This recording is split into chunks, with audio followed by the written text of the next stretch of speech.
और चलिए रुक करते एक बार फिर से यूपी बजट का, क्योंकि उत्तर प्रदेश का अब तक का सबसे बड़ा बजट यहां पर पेश किया गया है। खास मेहमान हमारे साथ में जुड़े हुए हैं। सबसे पहले सुनील कौशिक सर हमारे साथ मौजूद हैं, उनका रुख कर लेते हैं। सर, जिस तरीके से यूपी में साफ तौर पर देखा जा रहा है कि जो बुनियादी ढांचे हैं उसे और ज्यादा मजबूत करने की कोशिश यहां पर की जा रही है, और जैसा सीएम योगी का भी बयान भी आ गया है कि बीमारू राज्य की छवि पूरी तरीके से बदली है। कई सिटी इकोनॉमिक जोन यहां बनाए गए हैं। यूपी में नया डेटा सेंटर बन रहा है, एआई को लेकर बात की जा रही है, महिलाओं को कैसे सशक्त बनाया जाए इसकी बात हो रही है। साथ ही स्वास्थ्य की अगर बात करें तो कहीं ना कहीं एक लचर व्यवस्था हुआ करती थी, लेकिन 14 नए मेडिकल कॉलेज बनाने का ऐलान कर दिया गया है, जिसके लिए 1000 करोड़ से ज्यादा का आवंटन किया है सरकार ने। कैसे देख रहे हैं आप? देखो सृष्टि, ये कभी बड़े उद्योगपति योगी जी से मिले थे। देश के जाने माने उद्योगपति हैं और वो पश्चिम से, मेरठ से आते थे। उन्होंने उत्तर प्रदेश को छोड़ दिया, और इसलिए छोड़ा सुरक्षा कारणों से। चाहे वो शिक्षा का मामला हो, चाहे हेल्थ का मामला हो, चाहे व्यवसायियों का मामला हो। यदि व्यक्ति सुरक्षित नहीं होगा तो निश्चित तौर से उस प्रदेश का विकास हो ही नहीं सकता। हर व्यक्ति सबसे पहले अपने आप को सुरक्षित करना चाहता है। योगी जी की सरकार के बाद ये बिल्कुल गारंटी के साथ कहा जा सकता है कि अब सुरक्षित व्यवस्था इतनी बढ़िया कर दी गई है कि व्यक्ति को रात में भी आने जाने में अब कोई दिक्कत नहीं होती। इस प्रदेश में हमने कई सरकारों को रहते हुए देखा है कि हफ्ता वसूली होती थी, किडनैप कर लिए जाते थे।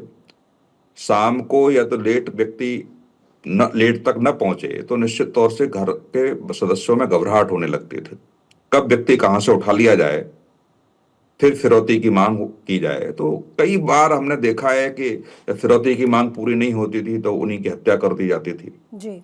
इस व्यवस्था से उत्तर प्रदेश निकला है, और यही है कि जब योगी जी की सरकार आई तब लगभग 35 लाख करोड़ के एमओयू साइन हुए बड़े उद्योगपति घरानों के साथ।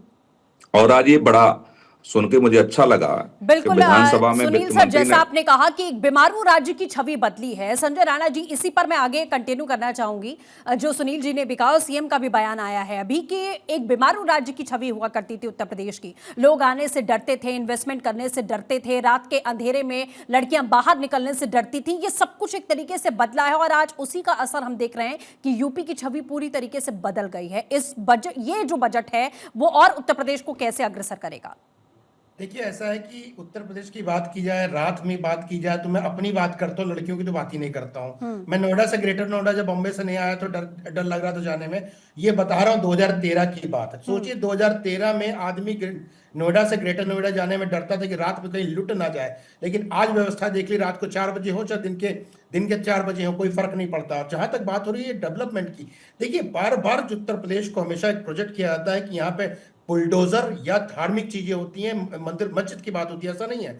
आज के दिन में देख लीजिए, मैं जे कर्व की बात करें, तब तक आपका कनेक्शन कट गया। तो जे कर्व में क्या होता है कि ऊपर से नीचे, पहले हम ऊपर हुआ करते थे, 14% कंट्रीब्यूशन था जीडीपी के, और उस टाइम आ गए थे 4-5 पे, फिर वापस ऊपर ले जाना एक खासियत है। और एक खासियत किसकी है? एक नेता की नेतृत्व करने की क्षमता जिसके अंदर होती है, और जो एक भूमिका बनाता है, एक तरह से चीजों को जो विजन देखता है, विजन को इंप्लीमेंट करता है, उस नेता का दिखता है। और आदित्यनाथ जी ने, नहीं, नो डाउट, जहां से न्याय व्यवस्था हो, चाहे वो कानून व्यवस्था, उस पर बहुत फोकस किया। जितने भी इन्वेस्टमेंट की बात हो रही है, चाहे 50 लाख करोड़ के हों, चाहे एक ज्यादा दूसरी चीजें हों, जो इन्वेस्टमेंट आ रहे हैं, वो क्यों होता है? न्याय व्यवस्था बहुत उन्होंने सुदृढ़ कर ली है कि यहाँ पे गुंडागर्दी, जो भी अराजकता थी, वो खत्म हो गई। बिल्कुल, और वो सब खत्म होती हुई दिखी है सर, और इसीलिए अब हम यहाँ देख रहे हैं कि 9 साल में ये सबसे बड़ा बजट अभी पेश किया गया है। फिलहाल आप दोनों खास मेहमानों का हमारे साथ जुड़ने के लिए बहुत बहुत शुक्रिया।